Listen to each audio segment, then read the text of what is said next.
Hello, everybody, and welcome to Grey History, Episode 74 The Constitution of 1793.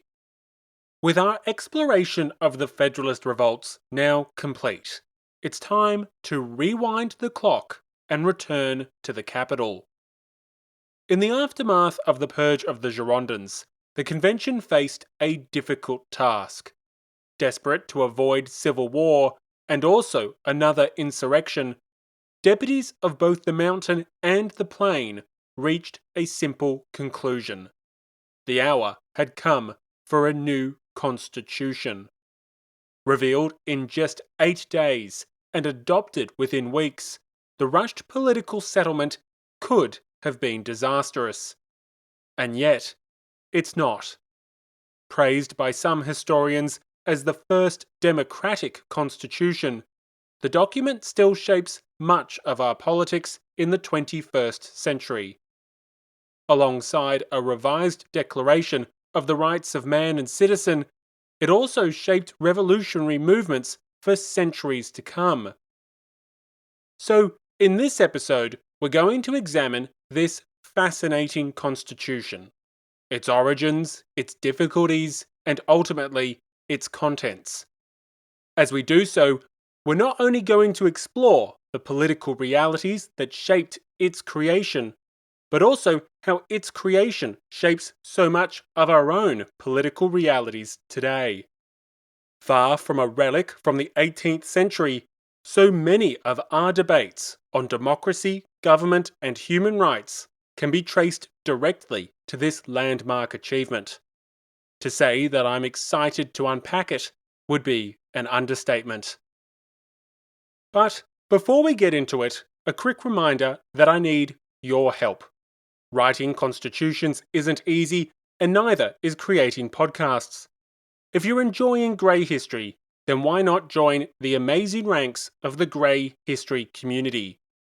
Enjoy bonus episodes, ad-free listening, and a range of other perks, all while doing your part to ensure that there's more Grey History waiting for you tomorrow. There's links in the show notes and on the website. Of course, it's with great pleasure that I get to introduce the newest members of the Grey History community. A warm welcome to the newest virtuous citizens, Frank, Roland, Cliff, and Hatchet Man.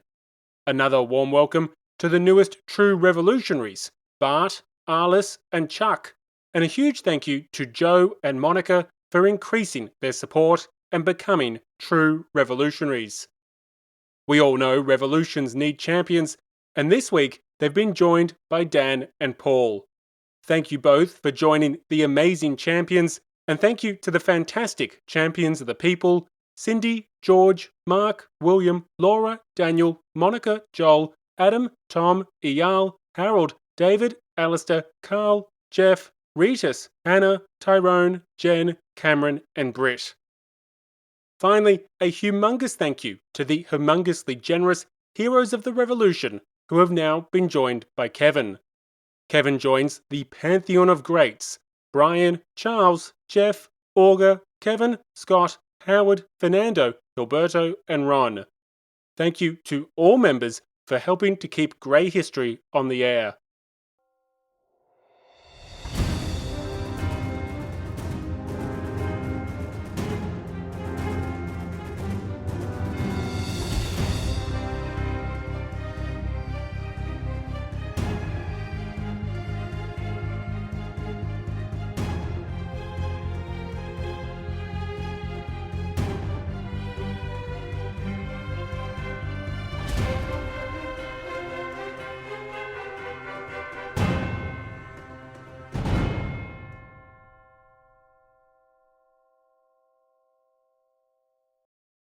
We all know there are things we ought to be doing, but don't.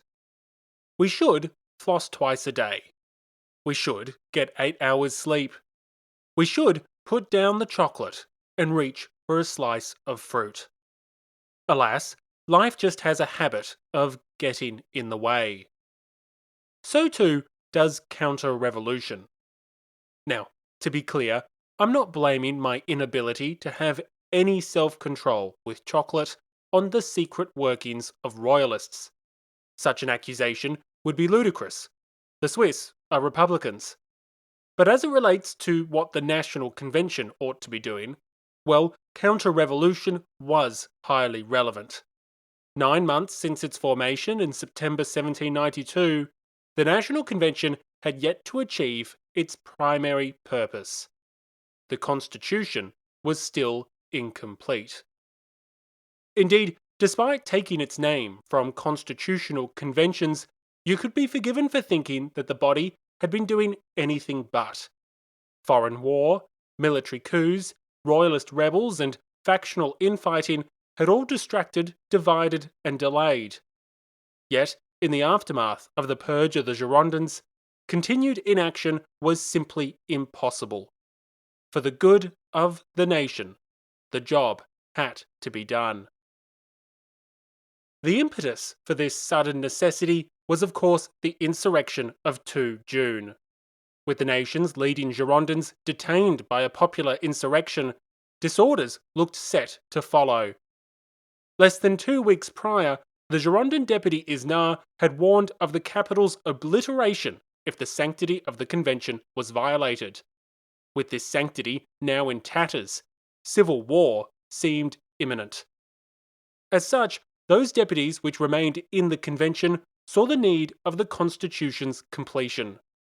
For the Jacobins, the Constitution represented their best weapon against Girondin resistance. Historian Albert Merty describes it as an instrument of pacification, and it was precisely that. A constitution would confer both legitimacy and authority. It would divide opposition within the departments, and it would neutralize accusations of Jacobin tyranny and anarchy. Likewise, for the non-aligned deputies of the Plain, the fabled constitution held considerable promise, although for different reasons. One deputy hoped that it would silence the passions of the two parties, prompting an end to the factional fighting which had so recently paralysed the revolutionary project. Another considered it the only way to end the nation's internal troubles, which ranged from the Vendée rebellion in the west and riots and insurrections in not only Paris, but Lyon and Marseille as well. So dominant was the prevailing sentiment that some representatives even believed that the Constitution could be a remedy for all manner of ills. Not only could civil war be avoided, not only would factionalism be vanquished, but perhaps the return of regular government may even induce Europe to conclude a satisfactory peace. In short, whatever their personal, factional, idealistic, or pragmatic motivations, the National Convention was resolved to finally do what it ought to have been doing. The National Convention would author the Constitution. With leading Girondins purged from the ranks of the Convention, a small group of deputies were tasked with crafting the fabled document. For ease, I will refer to this as the Jacobin Constitutional Committee, although to be clear, this was not its name. In fact, the Constitution's authors were actually a subset of the Committee of Public Safety. The CPS had been enlarged days prior to the Girondins' downfall, and these additions had already been tasked with the Constitution's creation. Amongst the 5 new arrivals are some familiar faces, and 3 would stay on the committee and go on to play major roles during the Terror. Most notably, it's here we see the elevation to the Committee of Public Safety of Saint-Just, Couthon, and Hérault de Chechelle. So, the Avengers were assembled, but how would they actually save the nation? Drafting a constitution had thus far bedeviled the convention, and with the National Assembly, well, that took more than 2 years before they had first completed the task. Luckily for the convention, the Jacobin Constitutional Committee had 2 obvious starting points. Firstly, the Constitution of 1791, and secondly, the so-called Girondin Constitution, which had been proposed just months prior. Now, the Constitution of 1791 may seem like an odd starting point. After all, a quick glance would reveal some minor issues. The king, his veto, active and passive citizens. The list of egregious offences to Republican sensibilities was considerable. Furthermore, detractors could reasonably ask if there was even any value in glancing in the first place. This was a political settlement which had been violently overthrown in less than a single year. Surely its inadequacy was self-evident. But while I myself have ranted about the Constitution of 1791 on many occasions, its faults were hardly endless. Aspects could still be salvaged. Critically, much of the political consensus which underpinned the Constitution actually remained in place. To see this, just look at the legislature. Back in 1789, a huge debate had erupted over whether or not the legislature should be bicameral. That is to say, should France have a Senate? Some said yes, but the majority said no. Fast forward the clock, and neither the Jacobins nor the Girondins had any serious interest in altering this unicameral consensus. Likewise, back in 1789, there were those who advanced the principles of a balance of powers. To an extent, this approach had been rebuffed, with France instead emphasizing the power of its legislative assembly. Once more, both the Girondins and the Jacobins agreed with this approach, even if they differed in the details. So, while components of the former constitution were inappropriate for the French Republic, certain principles could be incorporated nonetheless. In fact, significant consensus remained on some key debates, quickening the design of the new regime. In addition to the Constitution of 1791, the Jacobins could also utilize earlier drafts from their Girondin rivals. Although the convention had often been preoccupied with other matters, some progress had occurred nonetheless. In the second week of the convention's existence, a committee had been tasked with drafting the new republic's structure. Dominated by Girondins, this 9-member committee also included Danton, Abbé Sieyès, and the American founding father, Thomas Paine. Following the king's trial, the committee eventually produced the so-called Girondin Constitution. The famed mathematician Condorcet was the project's chief author, and it was he who presented it to the convention in February 1793. Ultimately, the Mountain rejected some key aspects of the lengthy and overly complex proposal, but its basic composition contained several worthy ideas. Accompanied by a reworking of the Declaration of the Rights of Man, these documents offered a compelling starting point in which to craft a Jacobin constitution. So, with the Constitution of 1791 and the Girondin proposals of 1793, the convention's new committee had a running start. However, this is the French Revolution, which means nothing is ever easy. Unfortunately for the Mountain, drafting their new constitution would be harder than it looked. Although it may not be obvious, the new masters of the convention were still restrained by complex political realities. Hardly completing their work in a vacuum, the Montagnards found themselves in a precarious and unusual balancing act. Somehow, the Jacobins would need to craft a constitution acceptable to both Girondin sympathizers on their right and the sans-culotte movement on their left. This was no simple task. On the one hand, the Jacobins remained preoccupied with the Gironde. Within days of their suspensions from the convention, some Girondin deputies were fleeing to the departments. Seeking to galvanize support for an armed rebellion, civil war looked increasingly likely. But resistance against the convention was generally conditional on one thing: the support of local elites. As we saw in the departments of Normandy and Brittany, the attitudes of regional administrators were often the deciding factor between revolt or reconciliation. Thus, the Jacobins needed to appeal to, or at least divide, these local officials.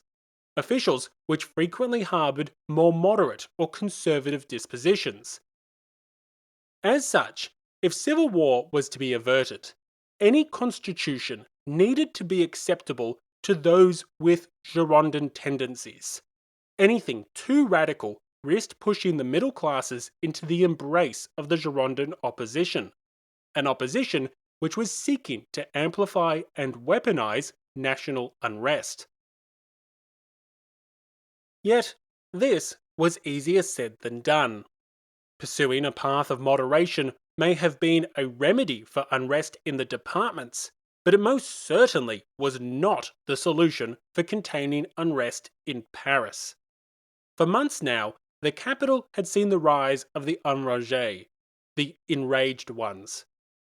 From riots to protests to the insurrections of 31 May and 2 June, their absence in the convention was more than compensated by their power in the streets. Power which the ultra-radicals were increasingly bringing to bear. Of late, the emerging movement had achieved two considerable feats. Firstly, the Jacobins had been forced to adopt much of their social, economic, and political program. Fearful that they may lose their connection to the popular movement, Robespierre had championed the shift, although some moderate Jacobins had only done so reluctantly. Secondly, the insurrection of 2 June had been an undeniable success. It was prominent ultra-radicals and their allies amongst the Jacobins' left wing, which had been so critical in the insurrection's triumph. Despite much opposition, including from some Montagnards, the radicals had planned and executed the people's coup. It was they, more than anyone else, who had purged the Girondin deputies. Encouraged by their victories, the enraged would hardly be silenced now that the Mountain controlled the convention. Quite the opposite. They also had a vision for the new republic, and the Jacobins would be forced to listen. As it relates to the Constitution of 1793, there were two critical elements of the enraged program. The first concerned direct democracy, and the second pertained to property rights. Let's start with the former. Many prominent ultra-radicals rejected the representative system, supported by both Jacobins and Girondins. Advocating for the unlimited power of the sovereign people, an alternative system was envisioned, which foresaw the frequent and direct involvement of the nation's citizens. Perhaps the most notable champion of direct democracy amongst the enraged was Jean-Francois Varlet. We met Varlet previously in our episodes on the purge of the Girondins. In late May, Varlet had been detained alongside the radical journalist Hébert by the infamous Commission of 12. After his release, Varlet subsequently had played a key role in organising the insurrections of 31 May and 2 June, just as the Commission had feared. Importantly, you may recall that during those insurrections, more mainstream Jacobins joined and then dominated the Central Revolutionary Committee, which had been organising the revolt. This was a process which historian Maurice Slavin saw as a deliberate effort to restrain Varlet and the problematic politics of the ultra-radicals. Well, restrained he was not, and so the Jacobins crafting the Constitution had to be mindful of the direct democracy that Varlet and others continued to promote. Now, to get more specific, Varlet, Roux, and other enraged leaders envisioned a world where the people were completely involved in government.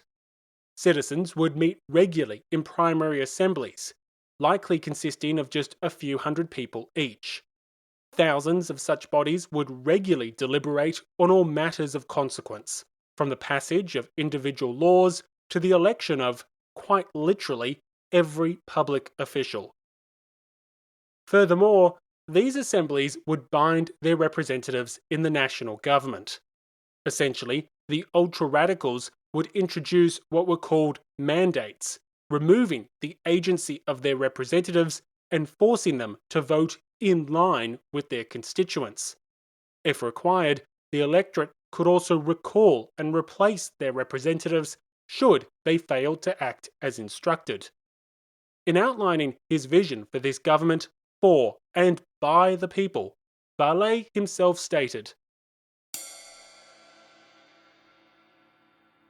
"The sovereignty of the people is the natural right possessed by the assembled citizens to elect every public official directly, to discuss their own interests, to draft mandates for the deputies, to reserve themselves the capacity of recalling and punishing those of their agents who transcend their power."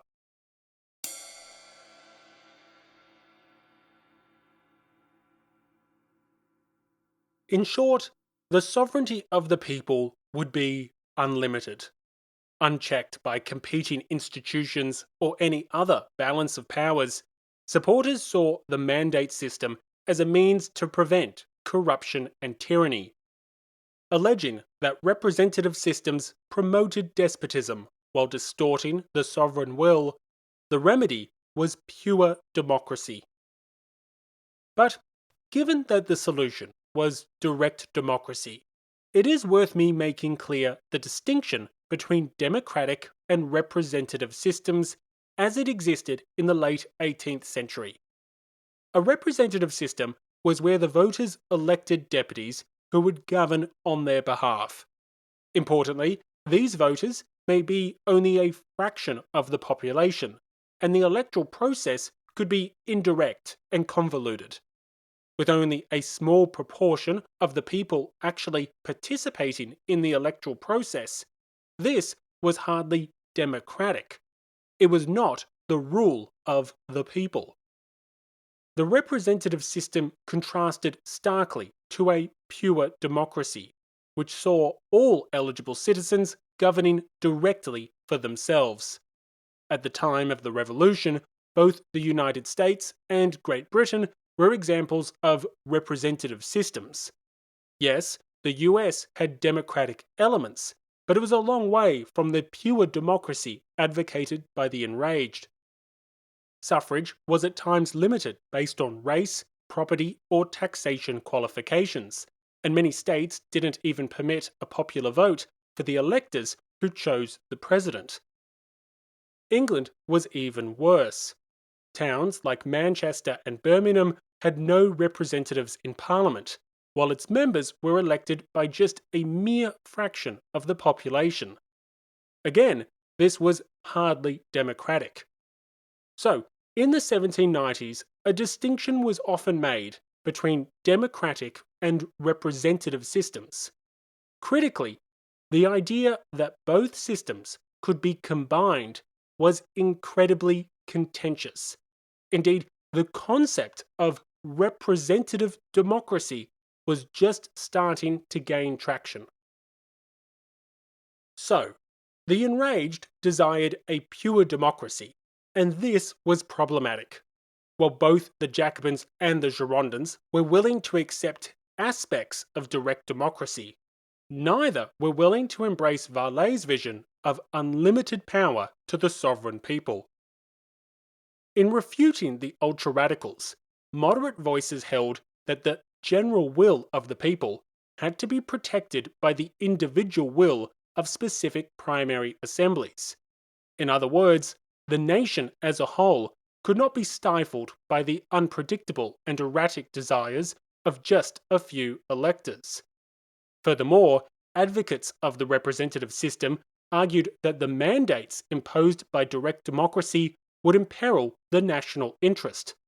They believed that mandated representatives would be forced to act on behalf of private and local interests, dividing the one and indivisible republic.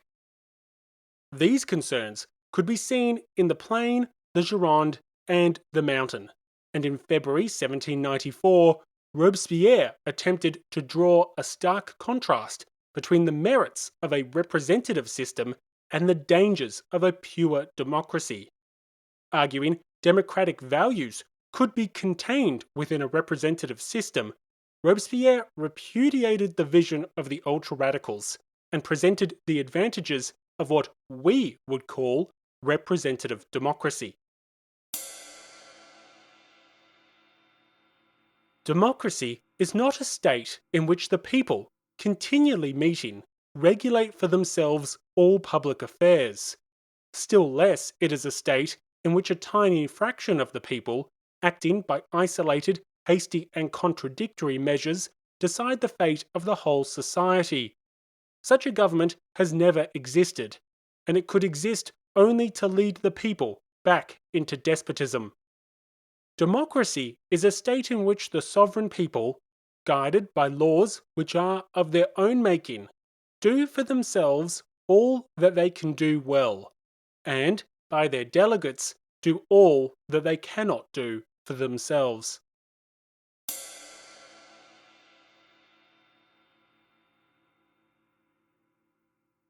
In short, while the enraged envisioned a truly radical transformation of France's political workings, the convention was not going to agree.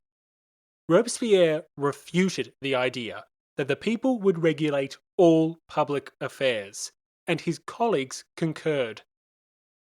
However, with the sans-culottes of Paris having just proven their insurrectionary potential yet again, the creators of the Jacobin Constitution had a tough task ahead.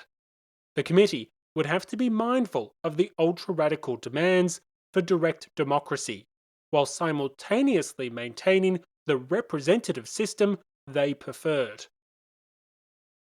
But it wasn't just on the matter of direct democracy that the enraged was radicalizing the political discourse. As the Constitution's authors crafted a new political settlement, the deputies had to consider the economic demands of the ultra-radicals. In particular, nothing was more contentious than the limitations of private property. Seeking regulations and restrictions that appalled the liberally minded Girondins, the reforms sought by the enraged were considerable. Price maximums, forced sales, redistribution of land and goods to the poor, the outlawing of various practices seen as unjust or unfair, and death sentences for hoarders, speculators, monopolists, and any other profiteer of the people's misery. These reforms were the very definition of radical, and some remain so today.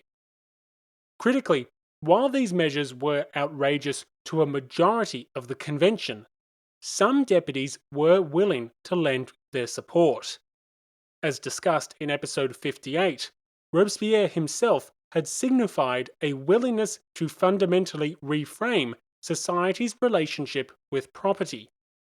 Back in April 1793, the prominent deputy had proposed his own draft for the revised Declaration of the Rights of Man. Here, he had redefined property as a social institution, rather than a natural right. Robespierre argued that the right to property cannot prejudice either the security, liberty, or life of fellow citizens, and that any possession or activity that violates such principles was immoral. Translated into everyday language, such a proposal could justify things like price maximums and forced requisitions. After all, if your individual possession of grain endangered the life of a fellow citizen, then society had just grounds to forcibly seize it.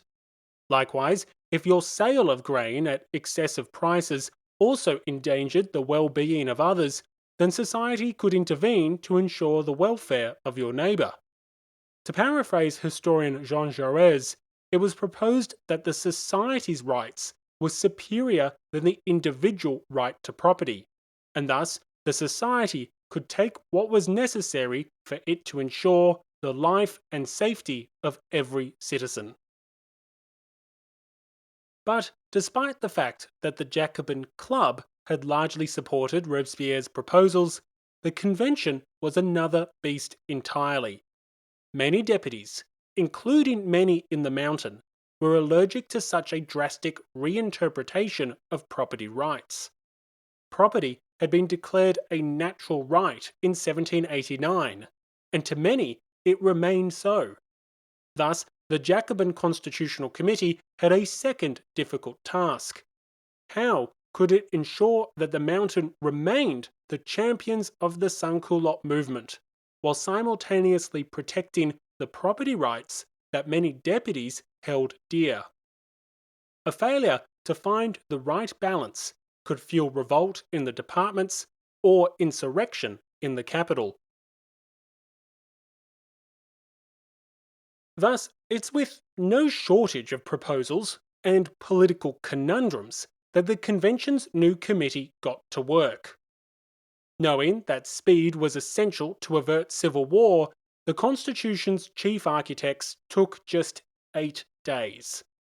Innovating from Girondin proposals and incorporating sans-culotte demands, the final document is praised by some historians as the first democratic constitution. With the draft revealed to the convention on the 10th of June, the body debated its merits for a mere 2 weeks. On the 24th, the constitution was formally adopted, and the nation followed suit. Departing from the approach used to ratify the American Constitution, the French people were granted a national referendum. Almost 2 million men participated, resulting in historian Jonathan Israel praising the process as an impressive first example of modern direct democracy. And both impressive and first it was. This here is the first example of a modern nationwide referendum. Although national referendums are now common across the world, it's the French who were pioneering it. Almost 5,000 primary assemblies were convened, and officially, a total of 1.8 million voters approved the document. With less than 12,000 voting against, the new constitution was endorsed with near unanimity. Of course, historians interpret these numbers differently. Some, like historian Peter McPhee, consider the result remarkable, noting that in a time of war and unrest, almost a third of eligible men voted. However, historian Albert Merty is more reserved, warning that the weakness of the number of opponents should not give rise to illusions. According to Merty, the practice of voting out loud and in assemblies meant that many detractors took refuge in cautious abstention. But to digress for just a moment, I have 2 fascinating pub trivia facts. Firstly, referendums are pretty frequent in the 21st century. In 2023 alone, Australia, Chile, and Poland were just some of the nations which had national referendums on various proposals. But even today, the United States does not have a direct referendum mechanism at the federal level. US citizens cannot vote on and ratify constitutional amendments directly through a popular vote. However, many US states do have mechanisms to allow popular votes on constitutional amendments and other ballot initiatives. These votes are also quite common, with more than 100 scheduled for 2024 alone. This here is an example of direct democracy in action, and the state of Massachusetts has a notable history here.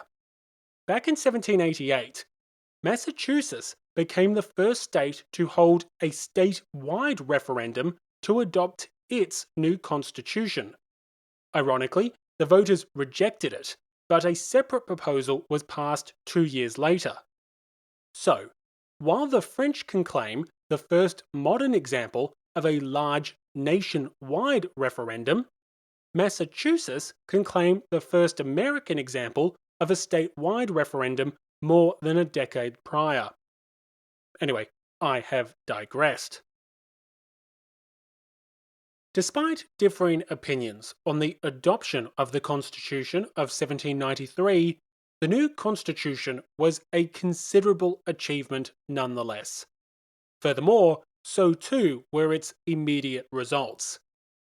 As we saw in our episodes on the Federalist revolts, the Constitution largely achieved its purpose as an instrument of pacification. For all the outrage generated by the purging of the Girondins, opposition within the departments was soon hopelessly divided. Facing civil war, foreign invasion, and the ever-present threat of counter-revolution, the Constitution became a rallying point which few could resist. Not even the insurrectionary cities of Lyon and Bordeaux could withstand the allure, voting on and adopting the Jacobin proposal. In returning to the convention its credibility and authority, the Constitution was a political success. Furthermore, given its enduring legacy on politics in the 21st century, the Constitution remains an influential and noteworthy achievement. Yet, there is a certain irony in all this success. As discussed previously, this long-celebrated settlement was never actually implemented. Much to the frustration of potential rebels who had chosen to oust the Jacobins with ballots rather than bullets, the Constitution was soon suspended shortly after its adoption. The National Convention remained in session, and elections were indefinitely postponed. Critics of the Mountain see this as a ploy to avoid elections that they would possibly lose. Others agree with the Jacobins that the Constitution's implementation was impractical, even dangerous, during a time of existential struggle. Whatever the case may be, democracy would have to wait. Now, having covered the challenges in creating, adopting, and enforcing the Constitution, I want to explore what was actually in it. A full account is beyond the scope of this podcast, so instead, we're going to discuss the most interesting and prominent components. In particular, I want to unpack aspects that are either relevant to 21st century politics or divergent from America's Republican Constitution implemented just 4 years prior. Having done that, we can then wrap up by doing the same with the accompanying revision of the Declaration of the Rights of Man and Citizen. So, let's start with the electoral system. The first notable element of the Constitution is who actually had the right to vote. Women were excluded from voting, although it is noteworthy that a small number of deputies had proposed that true equality would require universal female suffrage.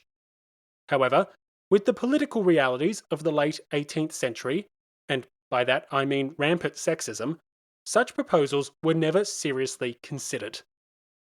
Despite this, the breadth of male enfranchisement was impressive nonetheless. It was also unprecedented. All French men had the right to vote, provided they were over 21, lived in France, and hadn't been convicted of certain crimes or been nationalized by another country. Such measures were radical for the time, but the convention then went further. In a step that is relevant to, and would be contentious in, the 21st century, voting eligibility was extended to a much larger group of non-citizens. Every male foreigner aged 21 or over could also vote. To be eligible, they needed to have lived in France for a year and meet one additional requirement. These conditions included things like employment, the ownership of property, marriage to a French woman, the adoption of a child, or, my personal favourite, the support of an elderly citizen. To me, This is mind-blowing. Not only were all French men able to vote, irrelevant of wealth, irrelevant of race, irrelevant of religion, but many foreign residents were allowed to vote as well. Now, given the centrality of immigration as a political issue in the 2024 elections of France, the UK, and the US, I want you just to ponder for a moment how controversial it would be for a politician to get up today and propose non-citizen suffrage. Giving non-citizens the right to vote would be a political lightning rod in many Western democracies. But before we move on, I have two interesting facts worthy of a quick digression. Firstly, non-citizen suffrage is actually quite common in the 21st century. It's just not common in the United States. In the UK, for example, Commonwealth citizens from dozens of countries have the right to vote. Jamaicans, Australians, Singaporeans, Fijians, they can all vote for Lord Buckethead provided they reside in the UK. Likewise, member states of the European Union grant each other's citizens the right to vote, and some grant suffrage to non-EU residents as well. Thus, as radical as non-citizen suffrage sounds, it is more common than it might first appear. Secondly, the United States actually has an extensive history of non-citizen voting. The cry was no taxation without representation, and many states didn't place citizenship as an additional requirement until as late as the 20th century. In 1793, at least 11 of the original 13 colonies allowed non-citizen suffrage provided they met certain conditions. In short, while the French adoption of universal male suffrage was truly radical for the time, the inclusion of non-citizen suffrage was surprisingly quite common. But to digress even from my digression, and just to go off script, I'm going rogue here, I have found something out after I had written this episode that I simply must share. This year, in November 2024, 7 states will vote on ballot initiatives seeking to restrict voting to US citizens only. Those states are Idaho, Iowa, Kentucky, Missouri, North Carolina, South Carolina, Oklahoma, and Wisconsin. Thus, what we have here is an example of US states embracing direct democracy to determine the voting rights of non-citizens. Considering that this means that millions of voters will vote on issues that have no doubt cost millions of dollars, and using direct democracy to do so, well, I think this is just a perfect example of how the principles and ideas of the revolution continue to shape our politics and remain relevant today. Anyway, I have well and truly digressed. Having covered who could vote, let's turn our attention to what French voters would actually be electing.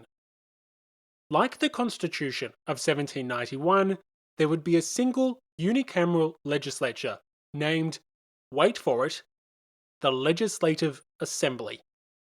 Considering that the last Legislative Assembly failed to exist for even a single year, I do think that a new name was probably in order. Nonetheless, it's clear that the deputies were intent on some new powers at a minimum. Ideologically, while both Jacobins and Girondins sought some division of powers, there was a general belief that the legislature should be the dominant branch of government. It was the representation of the people's will, and it should have the supremacy to match. As such, in the Constitution of 1793, we see a powerful legislature with a limited executive branch.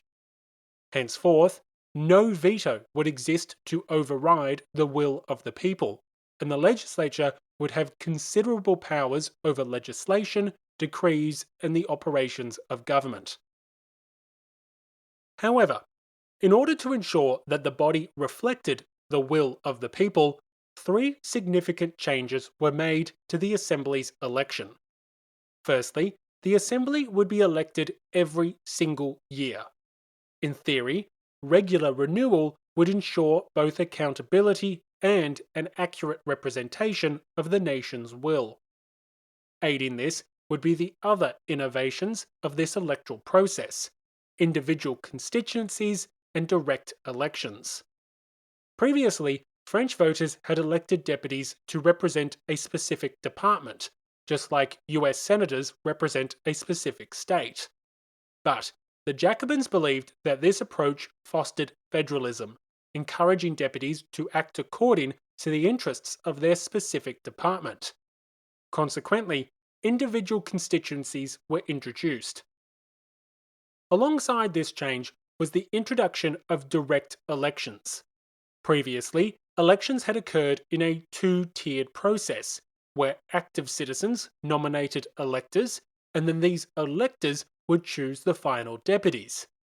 Henceforth, every eligible voter would vote directly for their preferred deputy.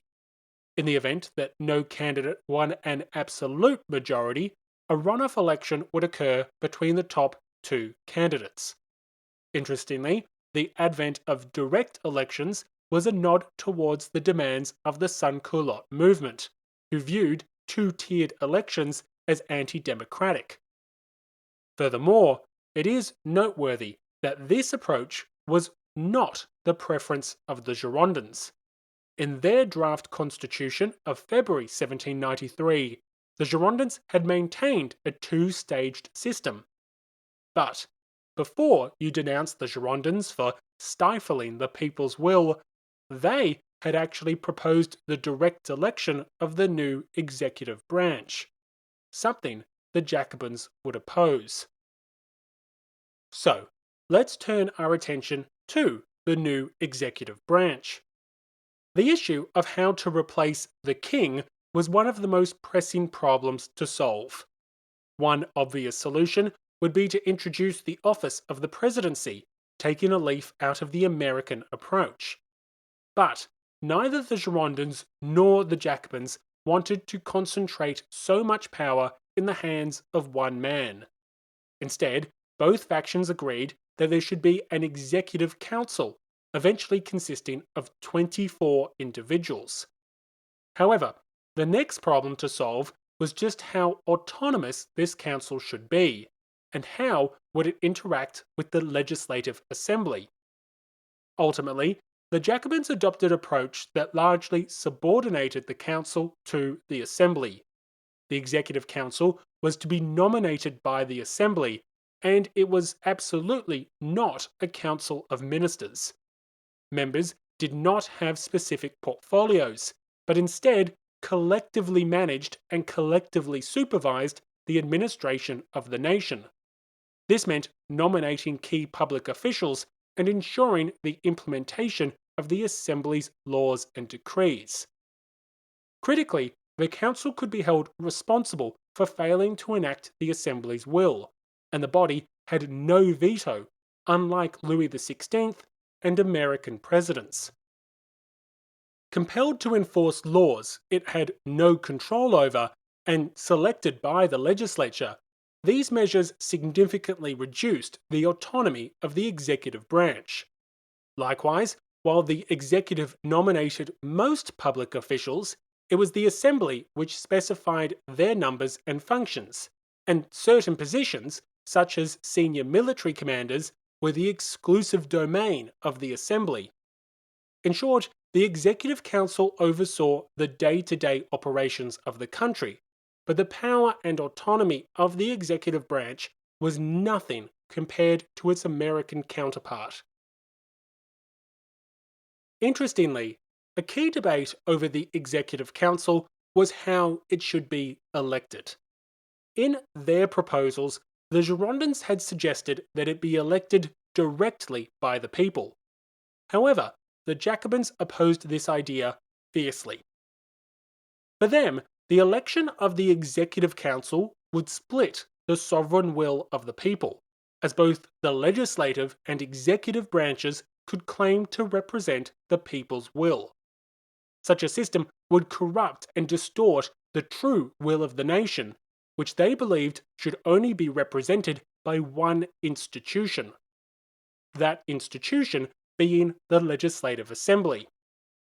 However, if the council wasn't to be elected, how were its members to be chosen? In April 1793, Saint-Just had proposed that the Legislative Assembly be responsible for nominating the council. This would ensure that the executive branch reflected the will of the people, as it was selected by the body which represented that will. But such an approach was outrageous to the enraged. In an interesting quirk, by advocating for the direct election of the executive branch, the Girondins and the ultra-radicals were actually on the same page. The latter wanted to see all public officers elected by the people, just as would occur in a pure democracy. The idea that the Legislative Assembly should unilaterally nominate the new executive branch was simply unacceptable. Mindful of this, Saint-Just and the other Jacobin framers came up with a compromise solution. The people would elect a list of candidates, with each department supplying one name. The Assembly would then select the 24 councillors from this list. However, before we move on, it is worth quickly noting how these principles and debates are reflected in today's politics. Firstly, it's noteworthy that in many presidential systems, one often sees the disputes that the Jacobins hoped to avoid.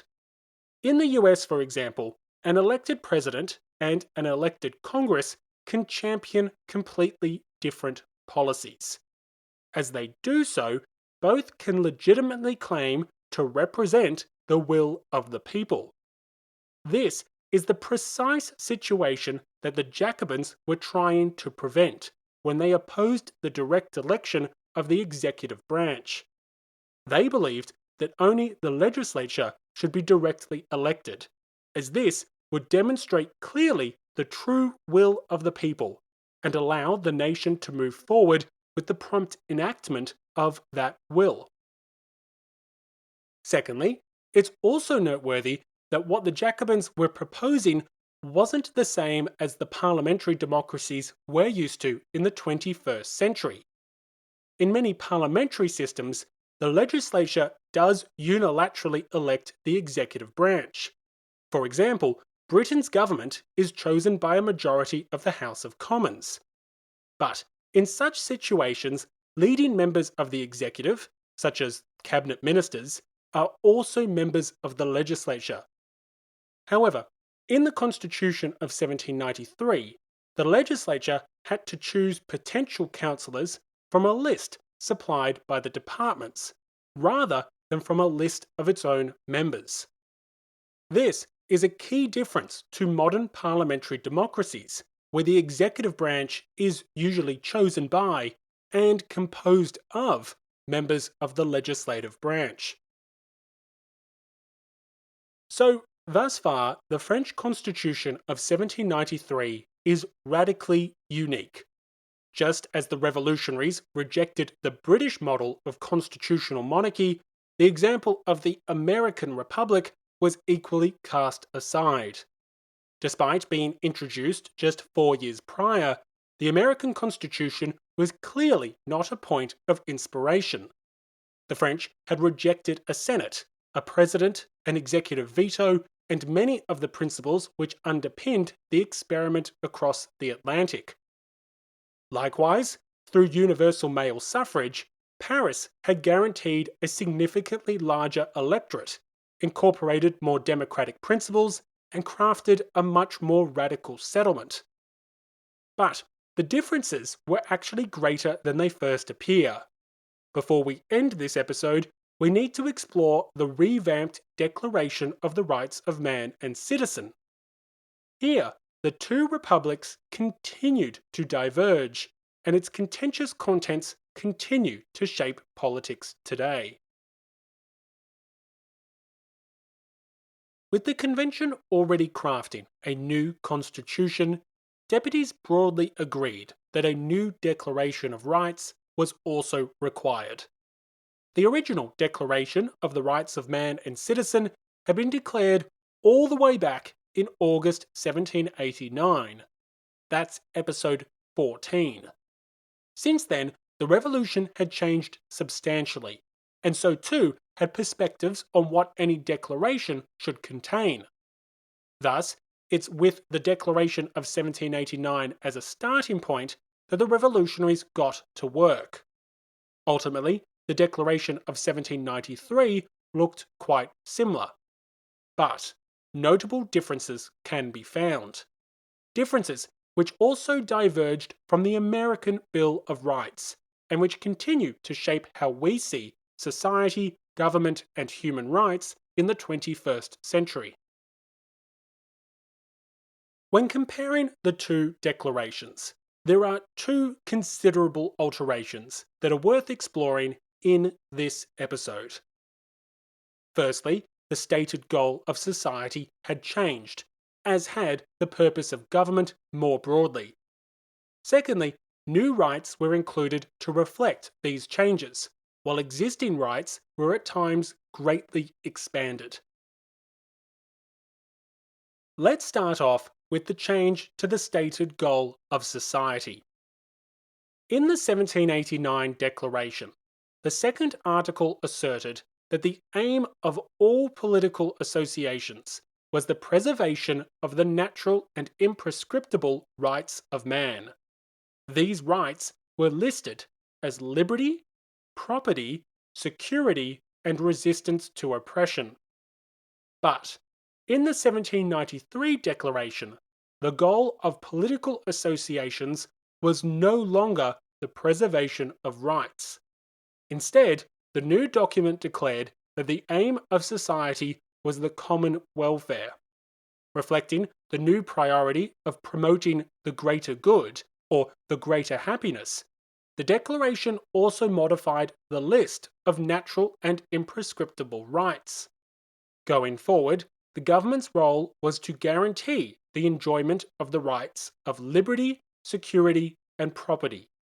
The right of resistance to oppression was noticeably absent, yet perhaps more importantly, equality was added as a natural right. This was a significant alteration. In declaring that the aim of society was the common happiness, and in declaring that the government's purpose was to guarantee the enjoyment of equality, liberty, security, and property, the revolutionaries were making a consequential shift. In changing just a few words, the revolutionaries had redefined the very purpose of both society and government. As we will see shortly, these redefinitions lie at the heart of our political debates today. So, let's turn our attention to the Declaration's contents. In some cases, articles from the 1789 Declaration had been dramatically expanded. As the revolutionaries were now emphasizing the government's new role in guaranteeing the enjoyment of one's rights, the document removed previous limitations on the enjoyment of those rights. That may sound overly technical, but let me give you some examples. Back in 1789, Article 10 stated that no one should be disturbed for his opinions, provided that their manifestation does not trouble public order. There, you have a right, but you also have a limitation. Likewise, Article 11 proclaimed that the free communication of thoughts and opinions is one of the most precious of the rights of man. However, while it is stated that every citizen may therefore speak, write, and print freely, it also specified that citizens had to accept responsibility for any abuse of this liberty in the cases determined by the law. Once again, we find a right, followed by a limitation. In these examples, citizens could enjoy their rights, but the state could also limit their enjoyment. However, the Declaration of 1793 was different. by emphasizing the government's role in guaranteeing the enjoyment of rights, it dispenses with many of the limitations present in the original Declaration. Take, for example, the equivalent articles relating to speech and expression.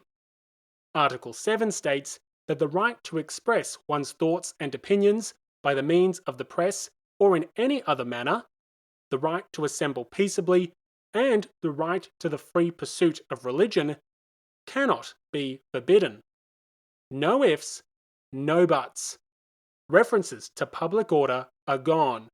Restrictions by the state are explicitly prohibited. Even new rights, such as the freedom of the press, have actually been included in the revised declaration.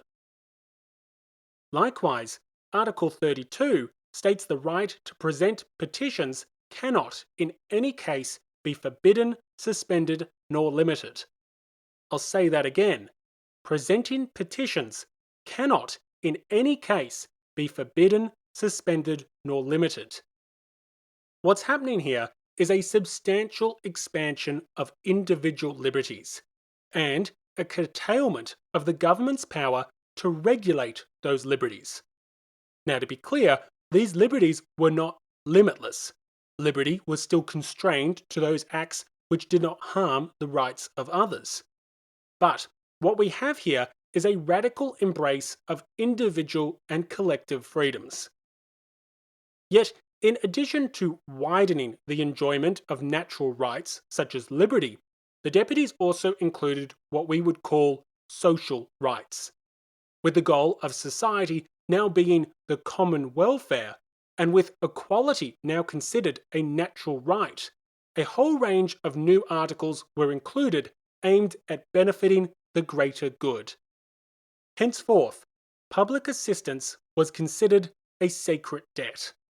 The Declaration states plainly that society owes subsistence to unfortunate citizens, either by providing them with work or by ensuring the means of existence for those who are unable to work. This is a textbook example of a social right. Social rights are those rights to achieve basic human needs. In the modern context, the right to healthcare, housing, and food would all be considered social rights. Back in 1793, another example relates to education. The Declaration decreed that education is the need of all. As such, society had to promote with all its power the progress of public reason and make education available to all citizens. In mandating the provision of education, poor relief, and work for the unemployed, we see not only codified examples of social rights, but the true radicalism of the revised Declaration. Now, it's at this point that some listeners may ask, well, how radical is it really? I mean, America ratified its Bill of Rights in 1791, and did it not also include similar articles to what we've just discussed? Well, yes, but mainly no. Firstly, the Bill of Rights originally applied just to the federal government, not the nation as a whole. Individual states could and did enact measures contradictory to the Bill of Rights. In fact, it wasn't until the 20th century that the US Supreme Court started to apply much of the Bill of Rights to the states in a process known as incorporation. So, right off the bat, America's Bill of Rights had a much more limited scope, as originally it only applied to the federal government rather than in all cases. Secondly, critics of the Bill of Rights would point out that it's also missing various social rights. Yes, it deals clearly with natural rights, but it's silent on the right to education, poor relief, or work. In incorporating these rights, the French were authoring a declaration that was far more radical. Finally, even as it related to individual freedoms and liberties, the French had gone much further than their American counterparts. Examples are plentiful, but nowhere is this more clear than on the issue of slavery. Article 18 stated plainly that any man may engage his services and his time, but he may not sell himself, nor be sold. His person is not alienable property. The abolition of slavery was just months away. Now, to play devil's advocate for just a moment, one could point out that America's more limited approach is still actually in use. The Bill of Rights remains in force while the French are on their Fifth Republic. But this isn't the forum for evaluating the right or wrong approach.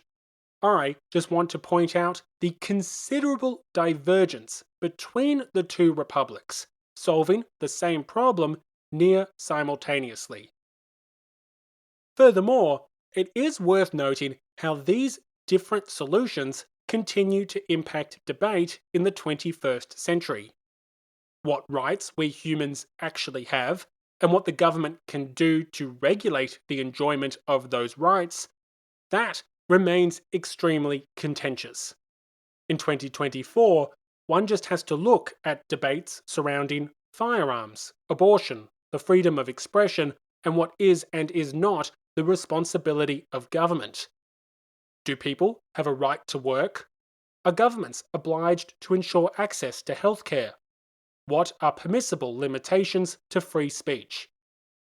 These remain live issues, and they reflect the very same debates which engrossed the American and French revolutionaries hundreds of years ago. The next time someone advocates for a near limitless interpretation of individual freedoms, or for social rights such as the right to work, education, and poor relief, you can think of the French Revolution and the National Convention, even if they would personally despise Jacobin politics. Now, there are two other aspects of the Declaration of the Rights of Man and Citizen that are worth noting. The first being the right to insurrection, and the second being the reaffirmed right to property. However, both of these rights will feature prominently in the coming struggle between the mountain and the enraged. For now, it is sufficient to merely acknowledge that the Convention embraced the right to insurrection, but it rejected radical proposals to redefine property as a social institution.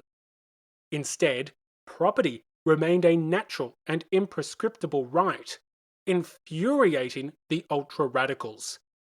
With the assassination of Jean-Paul Marat enabling the rise of new revolutionary leaders, the scene was set for an escalation between the Jacobins and the enraged, with ultra-radicals declaring that the sans-culottes were ready with their pikes.